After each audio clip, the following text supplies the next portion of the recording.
Alright, bulamusiza akubanya bali basebo. Mwenna buli mujjo sinzira kula katandika okwetola ensi na kansumenti oli bulungi. Jigenda kiteja akawongeza ko lwaliro. Olunaku lwakusatu ennaku z'omwezi ziri 16 zakonka ku mwezi ogwokuna omwaka 2025. Ntumbule nga banda basuubiza nti nja kujja tuwaye ebigambo tubyogere era nze nzuuyo. Yakatuuka ennaku lamusiza kansumenti oli bulungi. Nange ndi bulungi.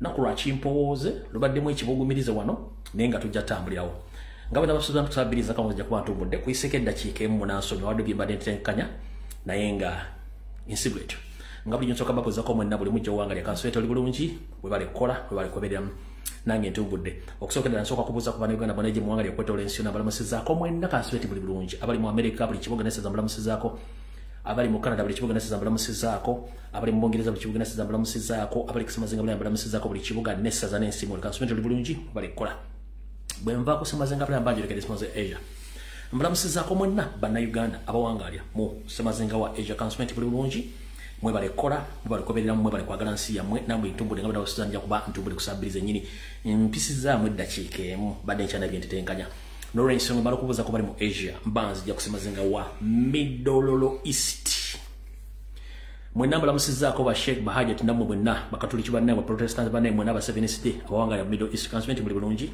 mwe bali kola mwe bali koberera mwe bali kwagala nsi ya mwe bali batajiri amulukwe does the pressure increase or decrease stula kakana ogenda kukiwulira bwe malo babuza ko bwenda mu Middle East nengera ku lukalo Africa balamusiza ko comrade mwena abali ku lukalo Africa Conference buli bulungi mwe bali kola mwe bali koberera mwe bali kwagala nsi ya mwe nange ntumbudde nga bwenna basuubiza zijja kuba bbiri zenyine ezakawongeza akolera ko z'omwezi 16 ezakonka ku mwezi gwokuna omwaka 2025 mfundikira ndi mu Uganda mbulamusiza akabanja bali basebo abalangira n'abajja basabule bana bana mu ntiana sekino mu josunzo kula katabika lokwetola ensi yonna naddala bali mu Uganda mu mambuka mbaserengera mu bukiikadyo ne mu maserengera kansumenti buli bulungi bwe bali kola bemala babuzaako abimokono wakiso ntebe mbaagala nnyo ne Kampala I salute you avuzi ba boda abali mu butale abali mu baraks zenjawulo namwe mwena baagala nnyo bemala babuzaako bwenkyo olwo mba ngenda basaba mu ntambuliza akatambi kano saagala mu nyumba mu kamufuna information mweka njagala mutambuza akatambi kano mutambuze akatambi kano katuuke ku buli muntu yenna oyina option y'abantu 10 sharing ko mwenda osigazeekemu ogiteeko account wa page betutafanaganya mikwano abatatugoberera kyekimu bajja gisa ku account yo oba page yo then tuliko tulambulence nga bwazina okulambulwa kale toyina kyosalwako Facebook siya jjajjaawo siya nnyoko tambuza akatambi kagende osobola kusharingira mu messenger osobola kasindika mu WhatsApp osobola kubira omuntu essimu gomanyi nti omwesiga nga ayagala okufuna information n'ogimutera mu inbox najje natubeerako kale malo basaba kushasanya akatambi kano ngenda basaba mu mpitirano yuseriti baabulwa abereko otabani we didigi njagala mukazi we Mama Njovu Enterprises abereko njala mumpitire Dr. Ruth Acheng Dana Atwine njala mumpitire Messensenero njala mumpitirano Messensenero mumpitire Messensenero buli akola Minister of Health mulete wano mumpitire Dana Atwine mumpitire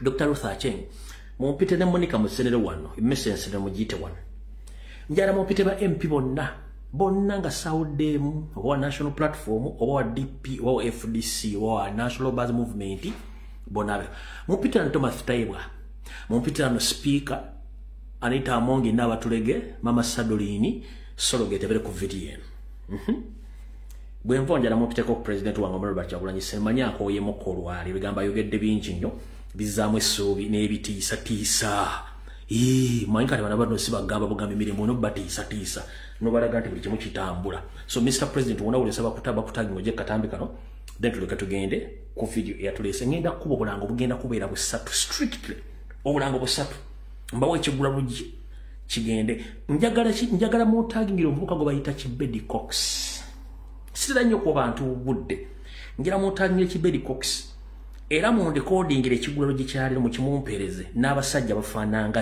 ye sitira nnyo kwagala kugenda ku muntu nenjagala ina video ke yakoze njagala mu ekigula lugi kyaliro mu jja recordinga mu kimuwereze abere nakyo mu mirembe kasokamalo kubo bulango busatu then tuloke tugende mu maaso. Alright, akalanga kasooka kasoma kwe kati. People Power National Platform UK demonstration. The UK should stop training dictator Museveni and government of Uganda's death squad and human rights abusers at the Royal Military Academy, Sandhurst. This demonstration will take place on 25th of April 2025 at the Ministry of Defence, Whitehall, London, SW1A 2DD at 11 a.m. up to 16 p.m. UK time. The themes: stop abduction, Yugi, Ash, free all political prisoners. For more information, please contact them at their email, at their official email address, officialukpeoplepower@gmail.com or +44 759 77 36065. Ngoyagala kumanya bisingawo bakwire ku mwenna abali mu ggwanga lya Bungereza, buli kibuga n'essaza kyonna ekikola eggwanga Bungereza, Wakabaka Bungereza, mutegeeze bandamwe tejja kubeera ku kalakasa ng'ennaku z'omwezi 25 okuvumirira ebikolwa by'okuwamba n'okutta bannayuganda bonna gye basinziira mu Uganda abawakanya Museveni saako n'ababali eweru. Akakalango kawedde, saagala tukalweko nnyo. Akalanga akokubiri. Akalanga akokubiri kasoma bwe kati. Abazaana ba Kabaka n'abasajja ba Kabaka bonna abagala obulamu bwa Ssaabasajja Kabaka n'Obuganda bakutegeeza nga bayita omulamwa gwabwe wendigwa w'oligwa, bakwaniriza mu mazaalibwa ga Ssaabasajja Kabaka wa Buganda Ronald Muwenda Mutebi II, amazaalibwa ag'emyaka 7 ag'ekitiibwa gajja kubeera ku Lwomukaaga ng'ennaku z'omwezi 3 omwezi ogwokutaano omwaka 2025. Gajja tandika saa 7 ez'emisana wabula gakomekerezebwa ku ssaawa 10 n'ekitundu ez'akawungeezi mu ggwanga erya Bungereza, ku ssaawa za Bungereza. Bakugambye bati endagiriro y'eno wano kaali kusomere bulungi. Gwe wenna ayagadde okwetaba ku mukolo guno ogw'okujjukiza amazaalibwa ga Ssaabasajja Kabaka, eno y'endagiriro entuufu. Ojja kubasanga ku ndagiriro eno: Camberwell Grove Chapel, Evangelical Church, number 96A, Camberwell Grove, London, SE5 8RF. Endagiriro kanjidde bulungi nnyo. Gwe wenna anaaba ayagala okwetaba mu kujaguza amazaalibwa ga Ssaabasajja Kabaka ag'emyaka 7 ag'obuto nga ddala oli Bungereza, bakutegeeza nti ojja begatako ng'ennaku z'omwezi zigenda kubeera ennaku z'omwezi 3 omwezi ogwokutaano essaawa 7 paka okukoma ku saa 10 n'emwezi akawungeezi z'Ebungereza.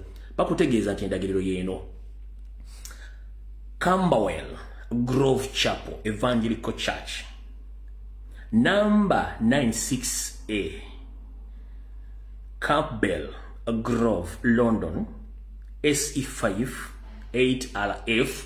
Ojja kubafuna bulungi nnyo. Bakutegeeza nti bw'oba oyagala okumanya ebisingawo ku bateesiteesi ab'omukolo guno, ojja batuukirira ku namba zino wammanga. Kuliko Ssenga Hajati ku 07 3 82 68 18 oba Mumbejja Vicky ku ssimu y'omu ngalo 0739 45 22 oba ku muzaana wa Kabaka Mukyala Edeni ku 0782782667 wangaala Aibene. Tukwagaliza okubeerayo n'okuwangaala bwe bakeeka kalanga akokubiri, tugende kalanga akokusatu, then tuyoka tufundikira tutandika information v'omwange. Akalanga akokubiri ke kaluwa. Akalango akokubiri ke kaluwa. Yangwa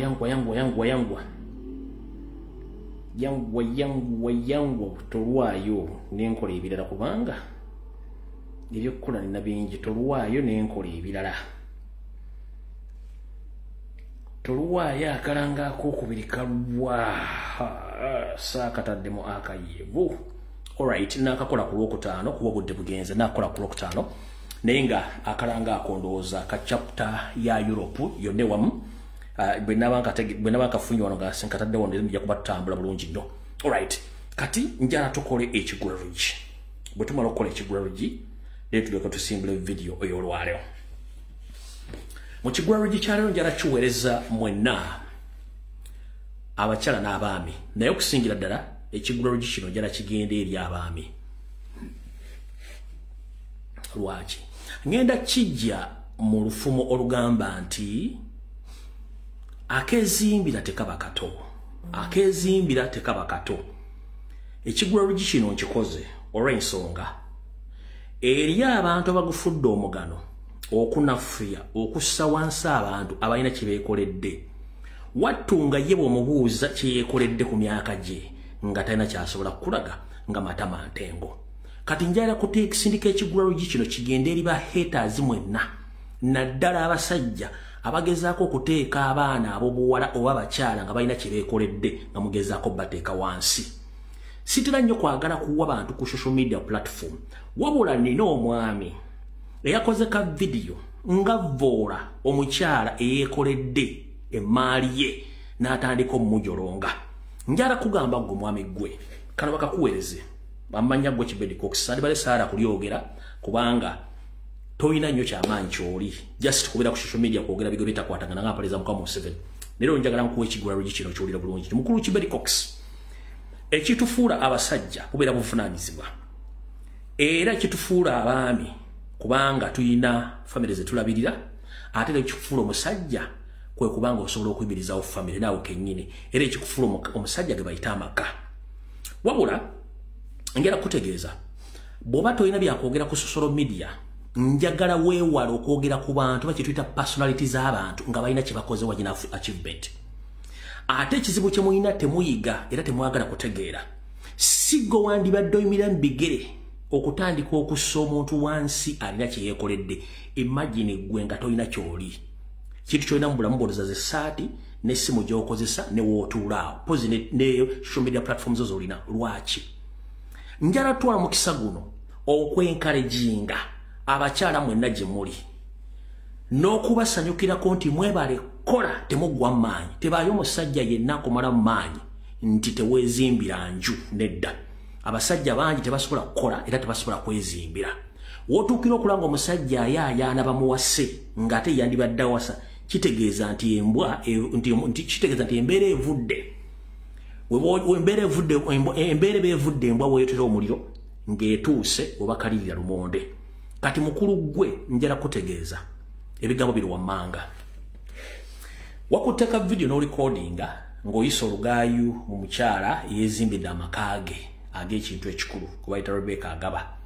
N'ogamba simaya amaze emyaka 3 ku kyeyo alabyoka azimbye akayumba abantu bingi so binyiwagedde bingi. Sitira nnyo kwagala ku discussinga personality z'abantu. Ne mu kigula lugi kyanjala kutegeeza eyakusinze aba yakusinze. Musajja muno bw'akusinga ekigere togiyita njovu.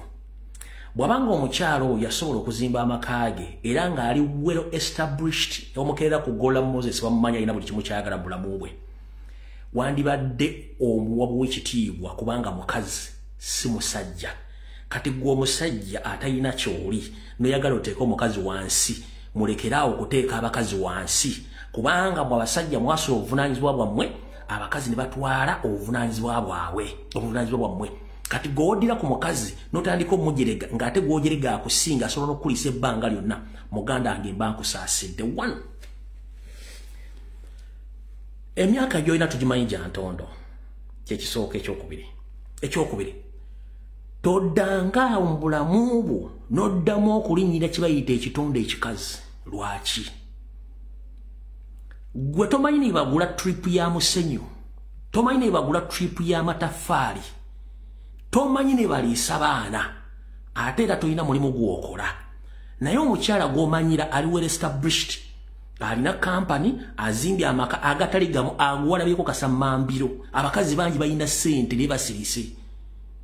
Olidde bulungi nnyo. Kati mulekerawo okumanyira abakazi tuba yenkalejinga mukole mweterewo ebintu byammwe kubanga ensi bwekyusa envubo, ensi bwekyusa amaaso nga naawe envubo okyusa.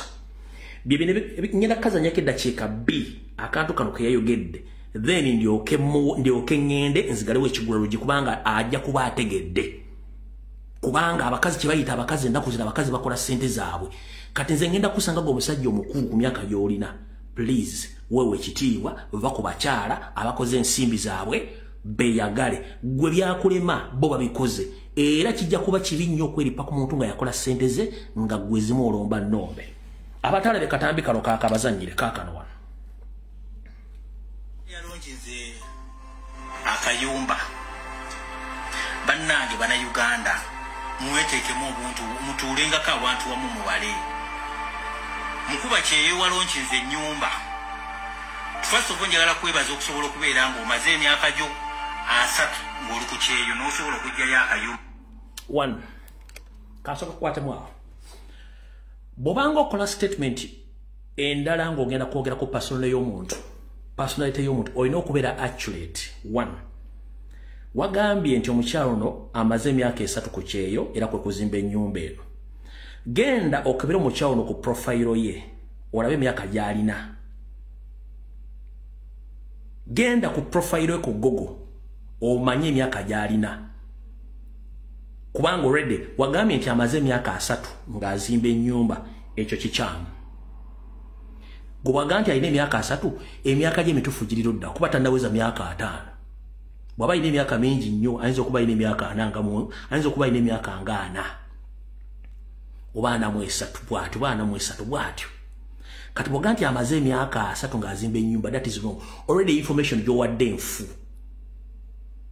Already information gy'owadde nfu ku profile y'omuntu, ekyo kikyamu. Naye omuntu yandiyagadde okumanya gw'olina emyaka emeka era ki ky'olina. Kale ennyumba agizimbidde emyaka 3, gw'oli myaka 5 plus ki ky'olina ng'okyapangisa. That is a good question. Ono ennyumba agizimbidde emyaka 3, gwe ali myaka 5 olina ki ky'olina okyapangisa. That's the difference. So bw'aba akusasudde kwogera bitakwatagana ku mukyalo n'abakyala abalala balina ssente zaabwe, please mufune byokkola, mugende mukole, muve mu wolokoso. Omukyala yenna nga akola nga yeepangisiza, yeeriisa, yeeyambaza nga talinda musajja muwa mbuwawe ekitiibwa. Omukyala nga akola yeepangisiza, yeeriisa oba yeezimbira, toddamu kumwasamizaako kamwaddo mmusaamizaako omumwa. Ebizibu by'abakyala bingi naye abakyala batandika okukola ne bebezaawo. Ndi munyiivu nnyo lwakuba nti nina information njala okulirizinga nandibadde nkuwa video namba. Temuddamu kumanyira bakazi. Mutemumanyi kye bayita abakazi mbeera gye bayitamu okutuuka kye balina okubeera. Naye gwe omusajja omukulu tolina ky'olina ate omanyira omukazi alina, gw'olowooza oyimirira otya okwogera ebigambo ebyo nga mu nsi ng'ensi ekulaba. Muve ku bakazi abalina ssente zaabwe abeekoledde. Gwe omusajja ovunaze owaakulema toddamu kumanyira muntu yenna gwe bayita mukazi ng'alina omulimu akola, yeeriisa, asomesa abaana nga yazimba n'enju. Kabeere mukazi ky'oddamu kubanga tosobola kuyimirira mu bigere bye. Era video gye wakoze gideleting, otherwise wakava mu komento naweza myezi 6 bayinza okukuzaayo olwa statement gye wakoze. Saagala kuwa budde, njagadde kugamba nti eyakusinze aba yakusinze. Bw'aba akusasudde kukola malisi walumbye bakazi, wandibadde olumba ffe basajja banno. Ffe tusobola okwennyonnyola ne tulumba mukazi ng'alina kye yeekoledde. Kyekibadde ekiggwaro gikyaliyo. Katandike program yali mu butongole. Alright, kansokembwe breaking news. Breaking news esooka mba postingidde posti eziri zibadde za ntono nnyo. Mwena bana Uganda gye muli mu nsi yonna waliwo panic, okutya okuli mu famire ya Museveni ne mu security organs zonna. Mu bbanga telinawera myezi ndowooza 2-3 omukulu eyali akulira ISO James Oluka yafa.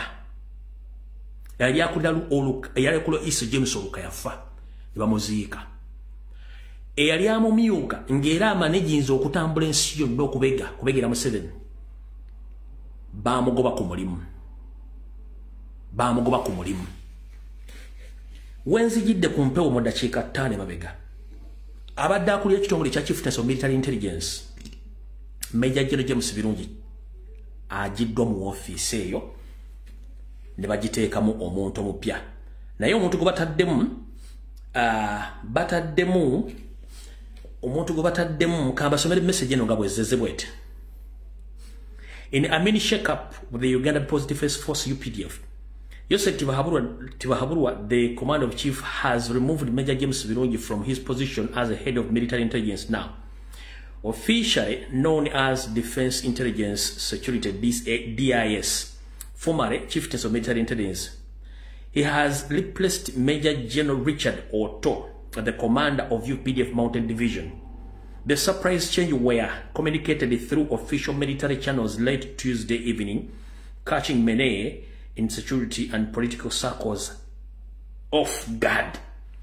Birungi ono abadde mu office ono okuva mu 2022 ono gwamusikiza olwaliro luno.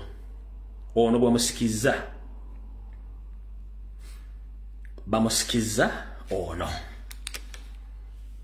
oyo amudidde mbigire Otto goba muzambigire yazize mbigire gobaziza mbigire olwalero. So amawulire ginjagala mutegere nti James Birungi office takyagire mukitegeze bitongole byonna babikiriyalinze. Kiki kikiriyalinze bitongole bino? Museveni ne mutabani we Muganda we Salimu Sale basuubira nti abadde mu bitongole bya intelligence babadde bamuwa information etali ntuufu etya. Nzize mbasomera intelligence ezefuluma nga bagimu presenting na Museveni nga ganti bamulimba eriwa. Tugenda mu kalulu ka 2026 tuta process vote. Museveni bamuwa report recently eraga nti mu Buganda tageza nawe tiramu omugongo ng'embwe wete kona mbwe agenda funa mu akalulu. Ne bamugamba East tageza nawe to omugongo mbwe agenda funa ya akalulu. Wayinza ofuna akalulu bayitayo Bukeddeya ewanita amongi awo Kambukeddeya wayinza ofuna akalulu. Ne bamugamba amambo kagali more silent than ever before. Omuntu waganti politically this area is silent. Kitegeza bakuwinza unaku lwalangira tebagenda kulonda bakulageko. Ekisinga omutisa nti yasindika emoto we General Salimu Sale kwando naho. Naagula ba MP bonna ne balinda bonna n'abagula ne balokozi ne basirika balina babalindidde. Reported bamugambye nti western side of the country a little more quiet and divided. Nagamba no reporting ngajira bikanfu. Kati yatandise wiki eno mwala ku social media platforms zaabwe ne ku mainstream media nga bagambye nti Museveni agenda tandika Buganda tour PDM parish model tour okukebera. Mbabuulirayo munnange mwala yeko video ku mainstream media ne ku social media nga balaga nti wano Museveni wabadde mu Buganda yasanze abantu bamulinze. Abantu bali mu nnimiro zaabwe abasibidde mayumba abo tebabalikiza na ku recordinga video kyasanze mu Buganda enkoko ekikola bazzukulu baayo. Kati bano bagobye yalowooza nti bamulimba bamuwa intelligence entuufu. Yagenze mu Buganda jasesime busunju agenze mitiyana abantu bali mu nnimiro zaabwe bagezezzaako bakuba ku miggo n'okubayita ku kifuba baaganye mu Runyankole bajjadi bayangire kyokka nga ripoti badde bazimula mugamba muzeeyi eno teri kintu. Kati ekyasinza omubaga ti western side is more silent and divided. Kati kiyerabye nga balonze guilty president nga wa national platform nga ne ba comrade bannaffe bonna mu western side of the country batandise okuvayo nga bakola kye balina okukola. Museveni ali mu panic. Kati ripoti ze bamuwanga yakazitegera. Ripoti yasembe bamugamba nti 76% of all indigenous serving UPDF officers they are yearning for change and they will vote for Robert Kyagulanyi Ssentamu.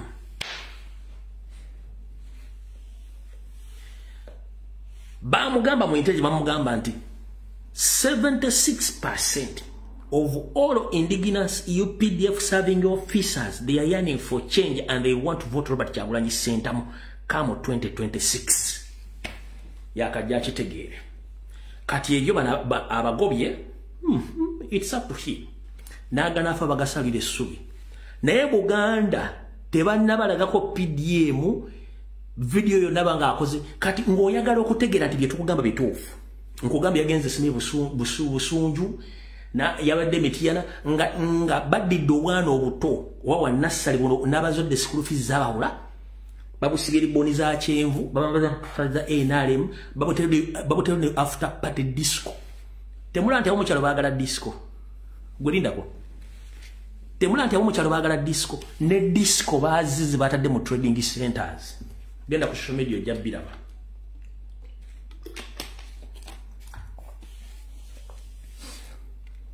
edde nnyo kamba nyumizo dakiika emu otwabeereranga mu kyalo Masaka okugendanga okunyinya gali benjole nga lwo omugaga yalese disco either nga banjula muwala we oba bawasa oba mulumbe oba mu bikaali kati gwe kakutana n'otegeka omukolo gwo nga disco yakusulawo ng'olina pasipala nga weetaaga musa awaggwerewo ddala tegeka endongo abaana bakubanga endongo bugenda okera ku makya saa 12 nga pasikalamu tewali wadde akalanda ka pasikalamu nga n'enfuufu efumuka mu bbanga wabadde pasikalamu kati mu kyalo essaawa zino mu bitundu by'Emityana baataddeyo disco abantu ne disco bazizze tebagenze kusala gali benjole ojja otegeera nti abantu bakooya abasajja bano awo tuvuddewo kati okakasa lipooti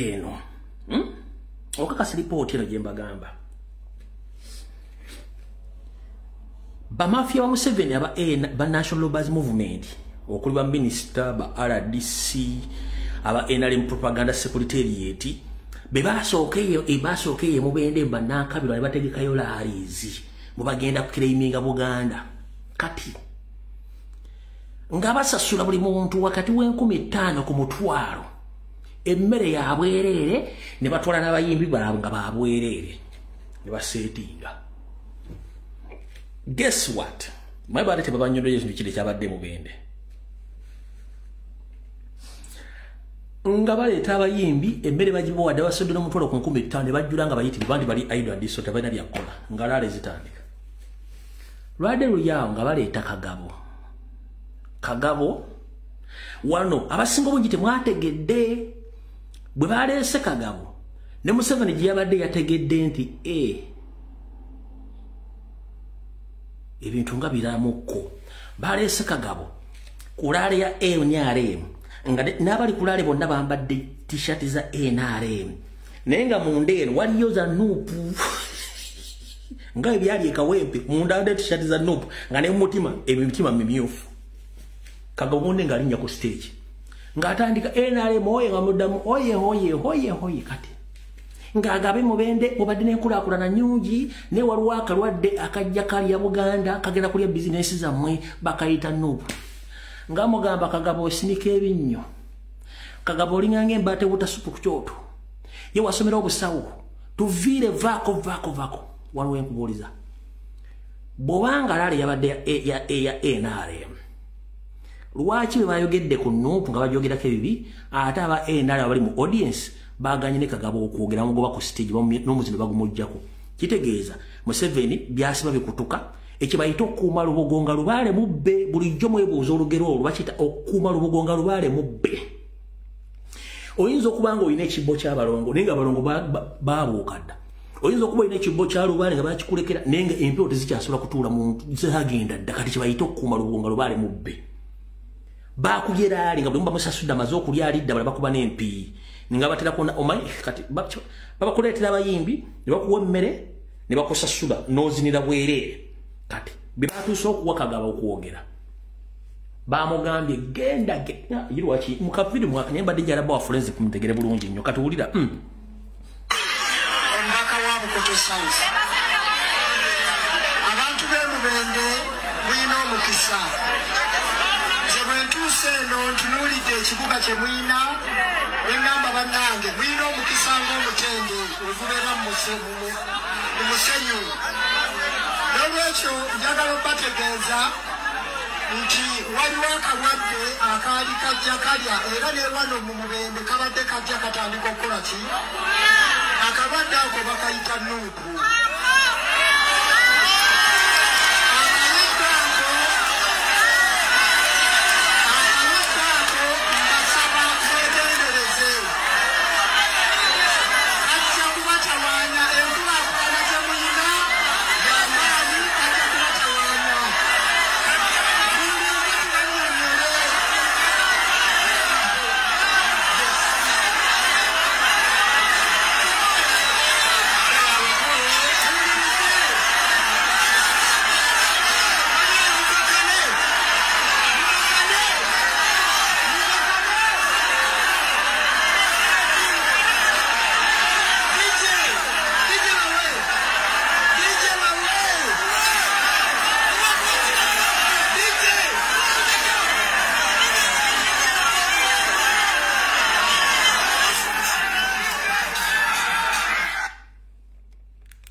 So sekuga breaking news nenkubira intelligence gye bawa Museveni na buli kimu kati intelligence erifalinda ku kino ekyakagabo kati James birungi bamugobye bagoba o James Oloka bamutta n'omulala munyankole yali wa Israel bamugoba nga bamumaze mu intelligence nga yaloza bamulimba kati kino kibaito kuma embugo nga lubaale bamubadda ate nga namugamba 7 totegera kuteekayo sente ze kati kyentegeddeko ekirala abantu abali mu diaspora bali mu America abali e Canada abali e Bungereza ne mu Europe mwegendereze nnyo ebisajja bya NRM biri mu Buganda bisinga obungi bitandise okuddusa famire zaabyo nga bikimanyi ku bintu bibiri wagenda kwapeningawo kimu there is a regime change oba Museveni agenda tandika kulya kimu ku kimu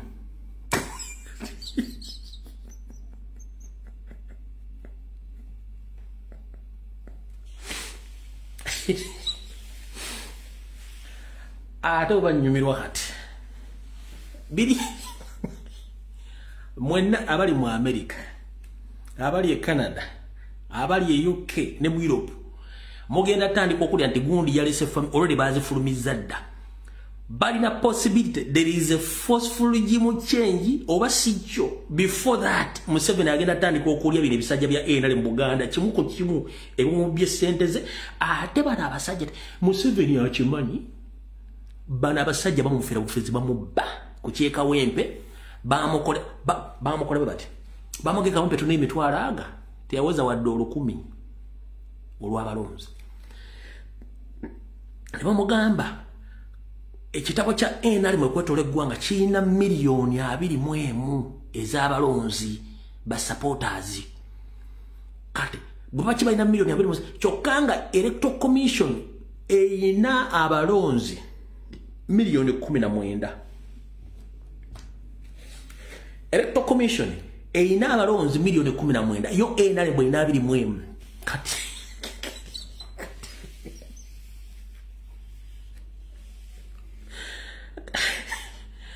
Museveni ayagala bili ya kimu atenga akimendi bamufera bufezi kati batandise okuddusa abaana family ze bazifulumya bafulumya abaana baabwe be mumanyi be tomanyi era woli mu America oyinza okula ku family z'abantu abo nga bazifulumiza mumulindeko mugenda kirabako so awo tuvudde osagala tuwewo njagadde mutegere bulungi nnyo ku nsonga ezigira mu maaso kansoke mmala okgenda mu kitabo eno bwe nva mu kitabo beeni tulyoke tujje wano mayi tuyita mu bwangu budde tuyina butono nnyo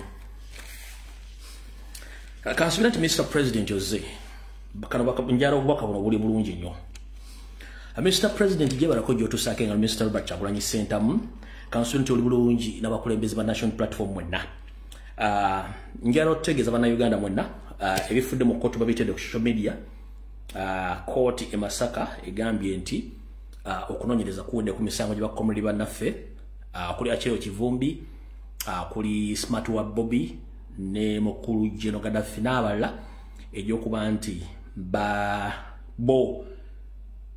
babataddeko emisango gy'okuba nti babba ne banyagulula bannamawulire e Masaka naye kizuuliddwa ate mu kkooti mwennyini amazima gamaze ne gavaayo nti mukulu Mathias Mpuuga de Mapuuga Abedi Bwanega n'akabinja ke bebali babegawo okusibwa kw'Abaganda baffe era kati obuzibu buli abantu abasinga obungi yala mutegeere ngenda basa mwena bannayuganda ab'e Masaka Mpuuga mubbi ate Mpuuga yasibya abaana ba National Platform byebintu ebyo Mpuuga mubbi ate yasibya abaana ba National Platform bonna ne security team omulamuzi wabadde asoma agambye nti asomako bano abasatu ne waliwo abala abakyali at large kitegeeza yes security team ya president yonna bajja kukwatanga omukuomu nga obajjuzaayo kyovula nti file bagireka eri open gwoŋŋamba otya nti omaliriza okukola investigation ng'olina abantu basatu mu custody bali ku file y'emu n'ogamba and others who are still at large are they abroad or are here kati fun enough oba ekisinga okusasa kikino omulamuzi agambye nti omusawo guno gugenda mu kkooti ya waggulu high court kati naye nga wabadde ayogera omulamuzi agambye nti babba akasimu ne babba endagamuntu n'emitwalo nga 2 bw'obegattagattamu byonna biweza emitwalo 8 naye emisango egyo gigenda mu high court. Kati njala kubuuza, high court ye Uganda batwalayo Simple Bale. Si high court ye court ensukulu. Ongamba otya emisango ejemuga nti Simple Bale emisango total money jemukire imengeri worth of that properties which were stolen. Jemuga nti the property were stolen from those journalists. They are worth emitwalo 8. Nogato omusongo situdde ogutwale mu high court. Olo murder case, attempted murder, oba aggravated robbery, emisango mugenda giteeka mu court kibobanga osobodde okukwata Simple Bale. Emisango egyandibadde gigula mu chambers z'omulamuzi n'ogamba gitadde mu high court. Ate n'ogamba nti nkati okozesebwa kugenda tandika kwenda kubeera mu high court. Kati gwe ng'omulamuzi ali mu court esookerwako, lwaki bwakuwa file eno bagisanction nga n'ojja n'ogituulamu? Wali okola ki? Etteka bali balisoma nti omusango gwa high court era baguwabira mu kooti esinga ku kooti gy'obaddemu then oguleka okugenda mu high court. Lwaki guwagutuddemu ate n'omala n'ogulifaalinga? Ekyo tuyita delaying tactics ze bakozesa okudireyinga. Ekirungi balabe baffe batugambye nti bagenda bateekayo application ya bail. Abaana baffe bawuzinga bava bweru mu gavumenti erina obujulizi. Terina bujulizi kuba tebuliiwo. Okitegera bulungi awo tetugenda kulwawo kubanga kyebaagala kwata security team yonna nga bweri. Naye mpuuga nkulayirira tulaba tuwasobola okukonvinsinga Catholic Church n'oddamu n'osembera ng'oli akagaati. Singa baddamu ne bakwata omwana omu ku security team ya president, oyinza okifuuwa ng'okizza munda okuba kati perfect tutegedde gwali mabega w'ekintu ekyo. Naye buno bukya buziba ojja kitegeera awo tuvuddewo. Alright. Kati waliwo ebintu bino bibiri njala president abiwulire nabo yo Munnayuganda biwulire. Omanyi nze nnengera ekintu mu maaso nenzija n'ekigamba ne kibeerawo ne weewuguusa oba n'osirika oba ne bakisazaamu. Nkola ebintu bibiri. Nkulaga ekigenda okujja either ne nkigemerayo oba ne bakireka oba ne bakikola nga bakikyusiza mbukyusa. Eyo yenze. Kati mumpulirize. Mr. President njala mumpulirize bulungi wano. Yoseriti bahabulwa lutabayisirwa mutabara wa Karekezi Nyandwe ali mu kutya okutabangawo. 1. Mr. President njala kutegeeza leader of opposition we Tanzania go bakutte ebamusiba n'omugo bambye obufuzi yabadde move ya Nyande Yosoferi. Move yabadde ya Nyande Yosoferi yabalidde oli omukyalo omuzannyo ogwo. Mujjukira naffe babadde batuvuga mu category yemu. So teweewuunya very soon or later there is a possibility nga baagala kwata president before October this year. Era baproposinga nga bwenze bagamba nti wasanyako Charles Peter Mayiga Ssaaloga Mulenge je ne monne Mpuuga de Mapuuga n'abala Saakone Nobert Mao ebintu babidrafting nga byonna babirina just balinze bulinzi bamalofu okukola file zaabwe bajja baziteke mu public baagala kwata president. Ne tubagamba n'omusango guli e Masaka Mpuuga gwe yateekayo kuwaba kwata bakyali baffe. Ate minisita w'abaana ate nga ye mukadde. Minisita w'abaana n'abakadde ate nga ye mukadde.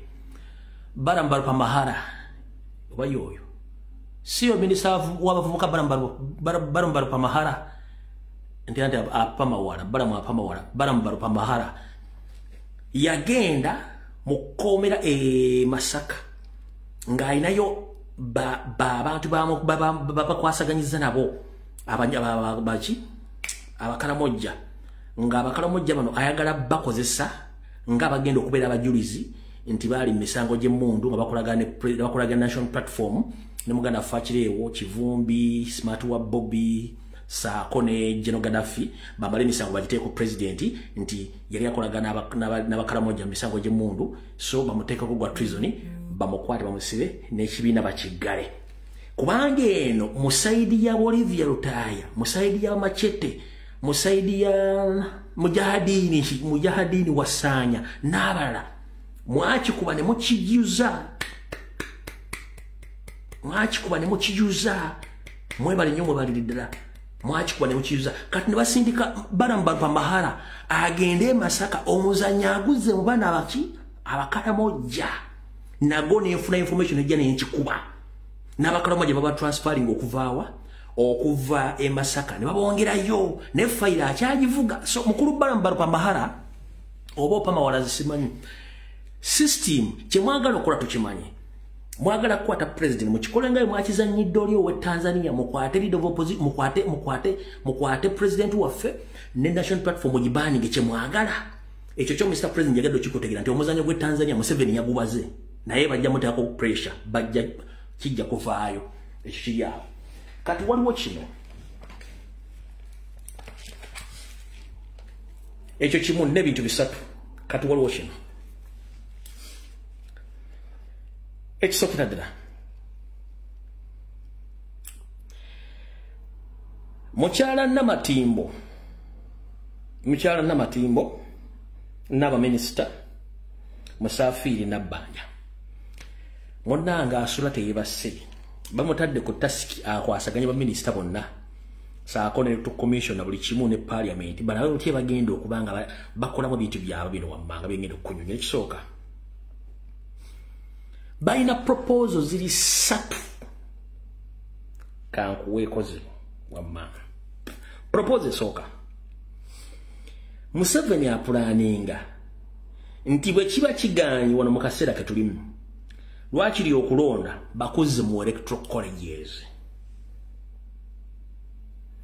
nti lwakiri okulonda bwe kiba kubanga eri mu kalulu directive batyayo ya planning nti okulonda bakoze mu electoral colleges nga kuviira ddala ku LC1 mpaka ku presidential nga ku electoral college amanye electoral college sida budde bugenda kibanyonyola wano ne kanchi kunyonyereko koma ku LC3 ofuna makulu gacho kati electoral colleges mu banda Uganda musooka ne mujja ne mulonda ku LC1 ne mulonda chairman wammwe kati malonda chairman wammwe n'akakiiko ke konna akakiika ko balonda mu bayizo okulonda abantu bana oba basatu ku LC eyo kati LC zonna eziri mu parish eyo ne balubuli kyalo ne bakilonda mu bakulembeze basatu ku buli LC ne bakola electoral college ne bagenda ku parish ku LC2 kati abasatu bakungana ku buli kyalo kyonna gye bavudde ku byalo abakulembeze ne bajja balonda committee ya LC2 ompulya bulungi ne balonda committee ya LC2 kati ku LC2 olokuna committee eyo kati ne ku LC2 balondamu abakulembeze ate abagenda okwekunganya bagende balonde ate ku LC3 ne LC3 ne bwevaawo ne malo kulonda abakulembeze babe batono nabo ne bagenda ne balonda ku district level ne ku district level ne balonda ku national level ekyo bayita electoral college njagadde in the simple term sina budde bagenda kikunywa kubanga kiwanvu eno project weeri eni mu pipeline so tewewunyanga oddeko ekintu kibayita electoral college nga kize ekyo kitegedde bulungi nnyo sikikumaliddeeyo bwe naafuna obudde nyizo kikunyonyola naye abantu abasinga obungi bajja kitegeera electoral college kiba kitegeeza mu abantu bawansi temuyina buyinza bulonda LC2 LC3 LC4 kabere bakansala bakirete ba individual batuna balondeddwe no wansi bebalonda bagenda nga babajjeko obuyinza bwekyo bagalo kikola ki okiteekawo kati eyo move emu ku yo ulira move endala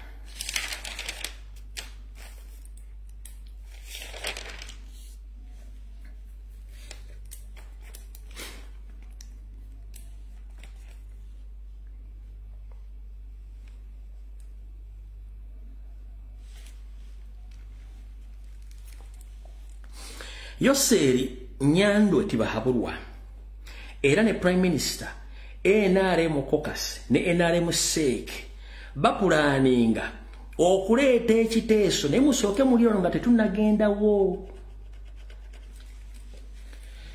ekitongole kifunanyizibwa okukubba obululu mu ggwanga nkiddamu ekitongole ekivunanyizibwa kukubba obululu mu ggwanga ekya Uganda Electoral Commission kyateeka embalirira yakyo mu parliament ya buwumbi 8+ kola round figure keka sirivu kamu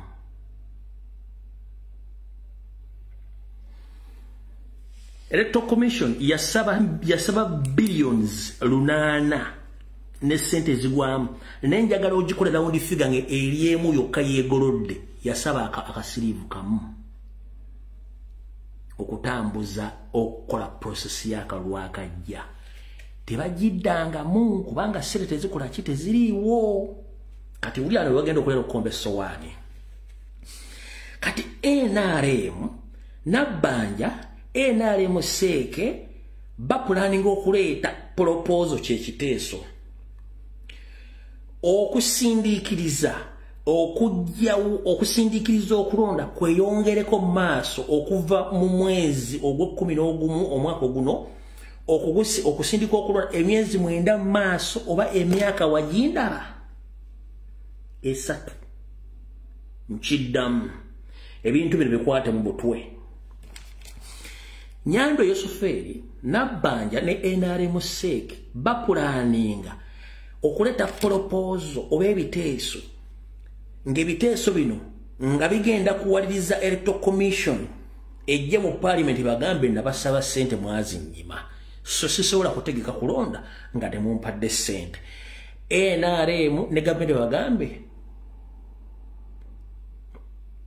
Tetorina sente, we don't have money to organize elections, so what can we do?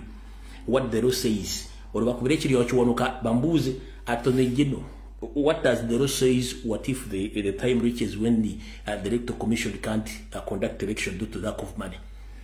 It will bring amendment in the constitution. Will bring an amendment or proposal in the parliament because we don't have money to organize the elections.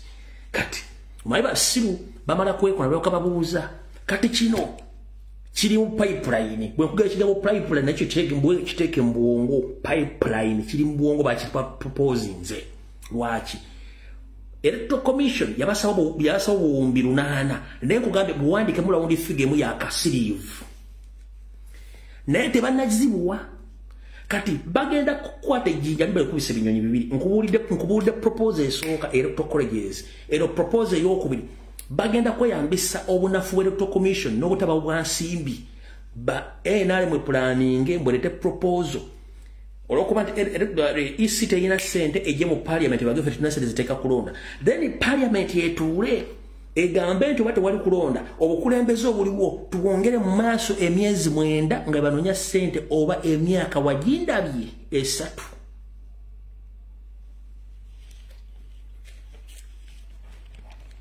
ekyo nakyo mukitegedde bulungi kijja kubeerawo era mu kirindo okujja ngo bakisazizaamu katugenze ku kyokusatu Bachi nandikire sene bafira mu fizi mu filimu zaabwe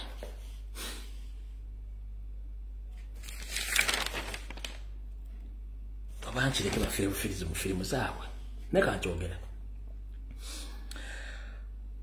tutera nnyo bagamba nti ennyumba ya sitaani ekutta omuliro naye temutegera lwaki eba ekutta omuliro kanji banyumize mu kano akokusatu akasembayo bwetwogerera olwaleero waliwo olutalo sematalo oluli mu National Labourers Movement ani agenda okufuka speaker addako ani deputy ani simanyi national mobilizer simanyi kasasiro bisasiro bichi ani simanyi vice president wagindi bichi otalo lutya dere drinking general oba genetically modified general Muhoozi Kanyarugaba watu ennaku zino nabagamba nti alina obuyinza akimanyi nti parliament essaawa zino teri in favor of him ate yafuna intelligence ng'abadde bangobe nabagamba nti akimanyi nti omukyalo ono n'abatulege Anita Amongi Sorogate alina sente mpitirivu gye batamanyi gyazijja alina judicial aginamu abantu be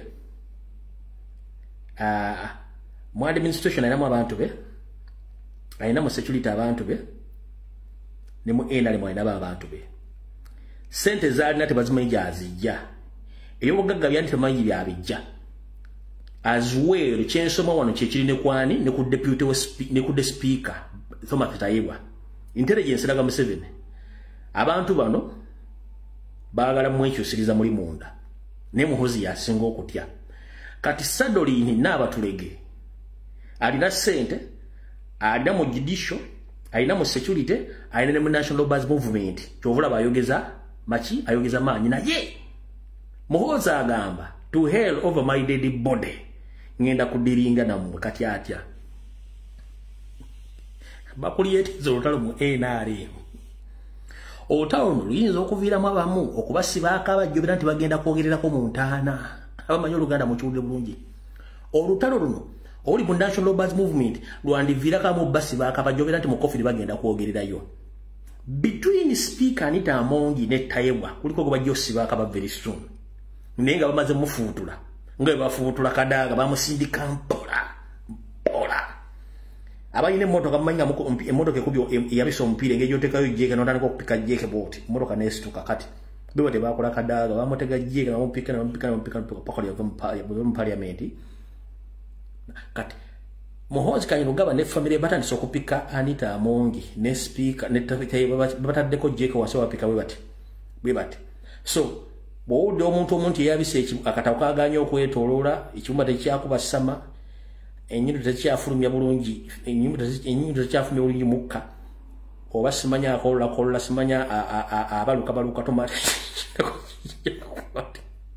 kubanga baagala kufulumya bombi baagala bafulumya kubanga sente ze balina tebazimenye gye bazijja influence gye balina mu ntata tebazimenye gye bagijja kati yono Susaida tayagala kumanya yayagala banyiga kyayagala akibakole nenga otolugenda atandikira mu NRM kati osite nyumba ya sitani limu omuliro nenga Muhoozi asinga okutya kubanga ono ye muzeyizedde ensanga bisibe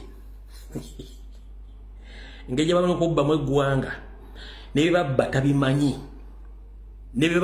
tabimanyi kati yali awo wale baddeko ne jajja kaapu wale baddeko ne jajjaawo ng'okime jajja yayiika Windows nga jajja umuwa wichai kumujja mu nju ne muletera mwanikako ne muzaayo nga jajja kyagala kyemumuwa nenga ebintu bye sente ze ebitana kyamanyiko just mwabulabula binamanyi olumu nga tabategeera kati ye nyandwe okujja kulala zaagera kusoma PDM simanya bamala mupimpinga namukuba amalagala mofi namukuba bikina atambula kale mulowooza ni muntu kumbi yafadda kati Genet ne banne ne Salimu Salede banne bonna bamanyi nti ono muzeeyi yayiika Windows jajja kapu amadinisa gayiika buli yagala okubba ali mu kubba ssaawa zino naye nga bw'obabba amadinisa gayiika dda kyobadde kati ne bonna basomedde ebbaluwa gye bagamba Yoseri yagiwanda nabagambye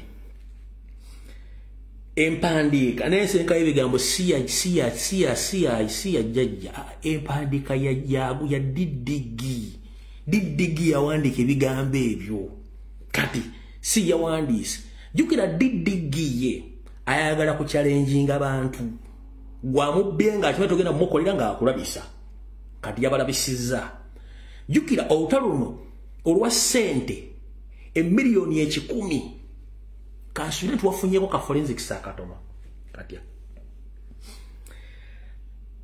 Honorable George Ssenyonyi leader of opposition yasooka ofunga ebintu bino monitor nebuukira NBS nebuukira naffe ne tubituwala ne tubyogerako kati Tayeebwa n'ava n'agamba over my the board I can't allow any MP to spread propaganda about the millions. You need to come out to present with the evidence that the money was shared among the MP. I can't allow this. In fact, if you don't go slow, I'm going to sue everyone who is going to come out talking about 100 millions. This is a parliament. How can you go out and start smearing propaganda and blackmail about the 100 millions? This is parliament. People are watching us. We are representing people. How dare you just say you go on social media spreading propaganda? I'm going to sue you. Kati, basi ndiseyo Tayeebwa mukyokero. Neye kumaka omuliro mu mbugo. Neye waka amanda mu mbugo n'ayaka. Kati, gwolooza lwaki 100 million n'abatulege taliimu. Walabyeko n'abatulege Samoya. Walabyeko n'abatulege anywhere mu parliament ngayogera ku kintu kyonna. Oba anywhere ku social media. Anita Amongi. Wala beka Anita Amongi anyway musageno. Why? Bale solo tebelo mwokisa. Byagenza okuvaayo. Ng'emikono gitandise okutambula. Didigi na wandike ebbaluwa. Mwene muloza jajja kapu yajiwandi. Si jajja kapu. Didigi yajiwandi. Jajja kapu amadinisa gaayika dda. Ne empandika ensengeka y'ebigambo ebyataddemu si jajja kapu bibyengono dere drinking general wa genetically modified general kuba yamanyi okusenkeye yawandika ebigebe bitisa nateka bintu bi history ono byatasobola kola kubanga the moment you mention Florence and the NRA, the atrocities which they committed during the 70s and the 80s, obo inagina mu International Criminal Court. Yes, wakati msema wayo tayogera ku NRA, tayogera ku Florence. Wabula DDG, genetically modified general, asobola kuwandika ebigona abiteka mu bbaluwa okubatisa kati jajja kapu on behalf of jajja kapu DDG na wandika ebbaluwa na akamana baba kubyani.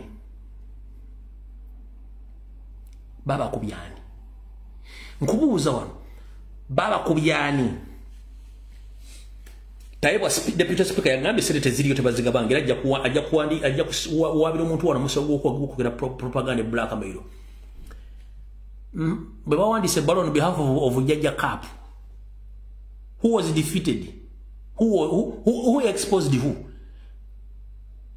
So Taiwa was exposed and even the MPs were exposed. To prove this, Nazine Bagamba tisede zono zaise nga kasimo aka sente za penalty manyeri nyere banga bauliza bangembo liri nyera tebagala ndiwulira bagala le penalty yokka comment solo disomao solo diwandika mu comment nenze banga baba vuze banga te nyiri nyera uli kabo binyo nenga atebwe diri munali musayi mukazi mu Italy kati penalty oku yawa isende yazibawa na yate ngera bwamalo zibawa bayino okujjanga 15 ne 16 sakono olwencha okuyisa bya amendment bya UPDF ebya court martial kanjala kubuuza nga 15 parliament wagirabyeko ba MP bamekaba abaddemu bichi bayogeddeko